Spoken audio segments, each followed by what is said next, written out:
بسم اللہ الرحمن الرحیم۔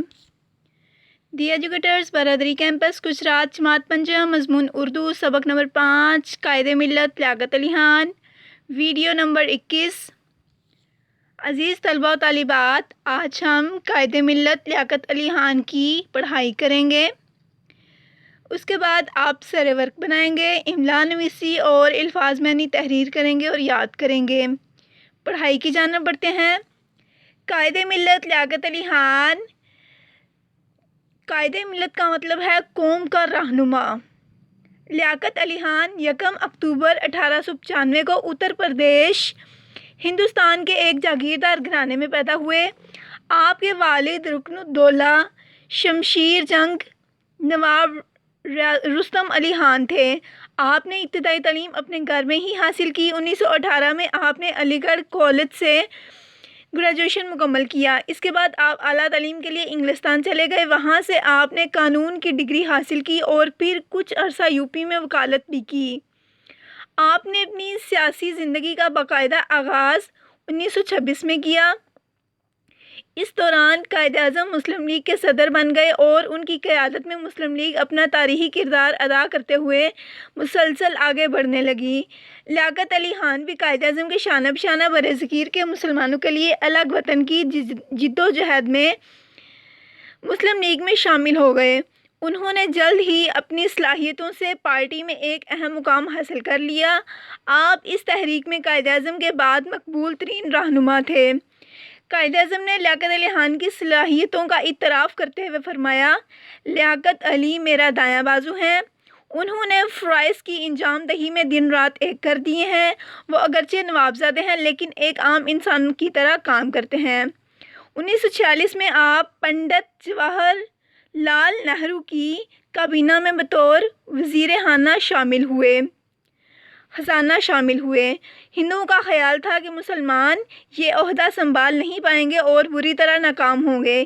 اس طرح وہ مسلمانوں کے الگ وطن کی خواہش کو کچل دیں گے، مگر ہندوؤں کا یہ منصوبہ اس وقت حق میں مل گیا جب قائد اعظم نے مسلم لیگ کے نمائندے کی حیثیت سے لیاقت علی خان کو منتخب کیا۔ آپ نے اسمبلی میں ایسا بجٹ پیش کیا کہ دوست تو دوست دشمن بھی حیران رہ گئے۔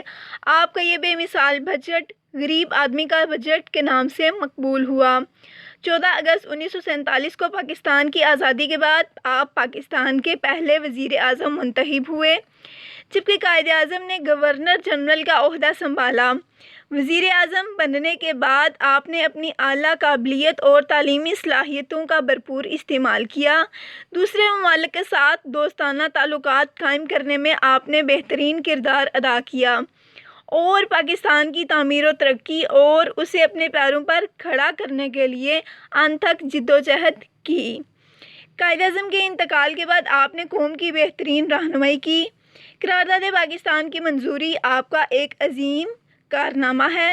اس قرارداد میں پاکستان کو بطور اسلامی و فلاحی ریاست کے قانونی حیثیت حاصل ہوئی۔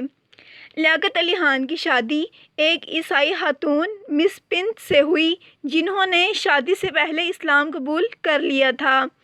ہم سب انہیں بیگم رانا لیاقت علی خان کے نام سے جانتے ہیں۔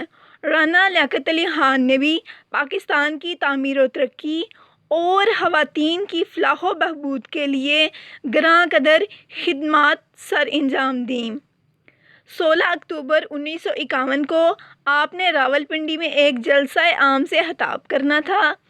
جیسے ہی آپ خطاب کرنے کے لیے کھڑے ہوئے تو سید اکبر نامی ایک شخص نے آپ پر گولی چلا دی، جو سیدھی آپ کے دل پر لگی اور آپ نیچے گر پڑے۔ آپ نے سب سے پہلے کلمہ طیبہ پڑھا۔ آپ کے منہ سے ادا ہونے والے آخری الفاظ تھے، اللہ پاکستان کی حفاظت کرے۔ آپ کی گراں قدر خدمات کے عوض قوم نے آپ کو قائد ملت کا لقب سے نوازا، جبکہ پاکستان کے لیے جان دینے اور شہادت کے مرتبے پر فائز ہونے کی وجہ سے قوم آپ کو شہید ملت کے نام سے بھی یاد کرتی ہے۔ آپ نے اپنی ساری زندگی پاکستان کی خدمت کے لیے وقف کر دی۔ آپ کی شہادت کے بعد پتہ چلا کہ شیروانی کے اندر آپ نے ایک پھٹی ہوئی بنیان پہنی ہوئی تھی۔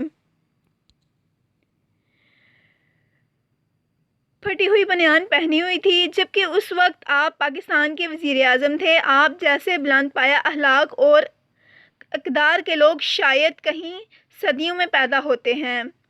اللہ تعالیٰ آپ کو جنت میں اعلیٰ مقام عطا فرمائے، آمین۔ اس کے بعد ہم املا نویسی اور الفاظ معنی تحریر کریں گے اور یاد کریں گے۔